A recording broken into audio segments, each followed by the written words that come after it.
AP assembly సమావేశాలంటేనే ఎలాంటి దృశ్యాలు చూడాల్సి ఉంటుందోననే ఉత్కంఠ జనాల్లో ఏర్పడింది. మరిప్పుడు ఎమ్మెల్యేలు పార్టీ మారడాలు, భూదందాపై మాటల యుద్ధం జరుగుతోంది. ఇలాంటప్పుడు శాసనసభ సమావేశాలు మొదలవుతున్నాయి. అంటే అసెంబ్లీ సాక్షిగా కురుక్షేత్ర యుద్ధం మొదలవుతున్నట్టే. మధ్యాహ్నం 3 గంటల నుంచి ఏపీ అసెంబ్లీ సమావేశాలు ప్రారంభమవుతాయి. గవర్నర్ నరసింహన్ ఉభయ సభల్ని ఉద్దేశించి ప్రసంగిస్తారు. అనంతరం బీఏసీ ఎజెండా ఖరారు చేస్తుంది. 18 రోజుల పాటు సమావేశాలు సాగుతాయి. అమరావతిలో భూములు టీడీపీ నేతలు అప్పనంగా కొట్టేశారని వైసీపీ వాదిస్తోంది. రాజధాని వస్తుందని పార్టీ నేతలకు ముందుగానే లీక్ చేసి అడ్డగోలుగా రైతుల నుంచి భూములు కొన్నారన్నది ఆ పార్టీ ఆరోపణ.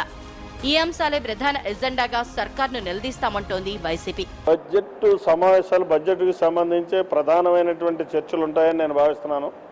అవి కాకుండా నేడు రాష్ట్రంలో నెలకొన్నటువంటి రాజకీయ పరిస్థితులు కానీ, ప్రజా అవసరాలు కానీ, ప్రజా వ్యతిరేక నిర్ణయాలు ప్రభుత్వం చేస్తున్నటువంటి పరిస్థితులు కానీ, ఈ అన్నిటి మీద కూడా చర్చించడానికి మా వంతు ప్రయత్నం మేము ప్రధాన ప్రతిపక్షంగా చేయడం జరుగుతుంది.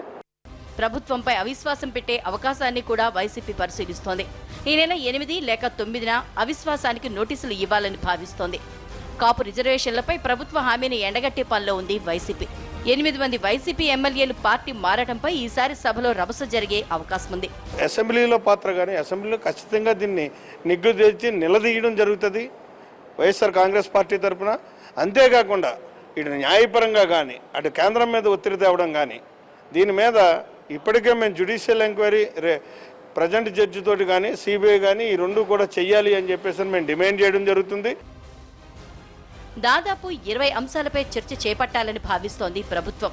పెండింగ్ ప్రాజెక్టులు, విశాఖలో జరిగిన పెట్టుబడుల సదస్సుకు వచ్చిన స్పందనతో పాటు పలు ప్రజా సంక్షేమ కార్యక్రమాలపై చర్చకు నోటీసులు ఇవ్వనుంది సర్కార్.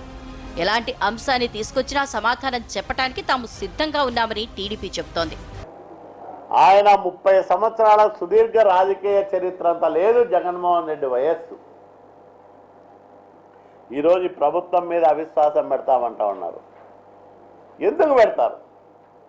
నీ ఆటలు సాగనీయలేదనే, నీ దుర్మార్గాలకే ఎక్కడికక్కడ కట్టడి వేస్తున్నారనా, నీ అభివృద్ధి నిరోధక ప్రయత్నాలని ముందుకు సాగనించే ప్రభుత్వం కాదనా? ఎందుకు ఈ ప్రభుత్వం మీద అవిశ్వాస తీర్మానం పెడుతున్నావు? శీతాకాల సమావేశాలు వాడివేడిగా జరిగాయి. బడ్జెట్ సమావేశాలు కూడా మరింత హాట్ గా సాగే అవకాశం ఉంది. ఇటు సమావేశాలకు భద్రతా ఏర్పాట్లని ఉన్నతాధికారులు పర్యవేక్షిస్తున్నారు. గేటు వద్ద బందోబస్తు, అధికారుల నియామకాల్ని సమీక్షించారు. గుర్తింపు కార్డులుంటేనే అసెంబ్లీలోకి అనుమతిస్తారు.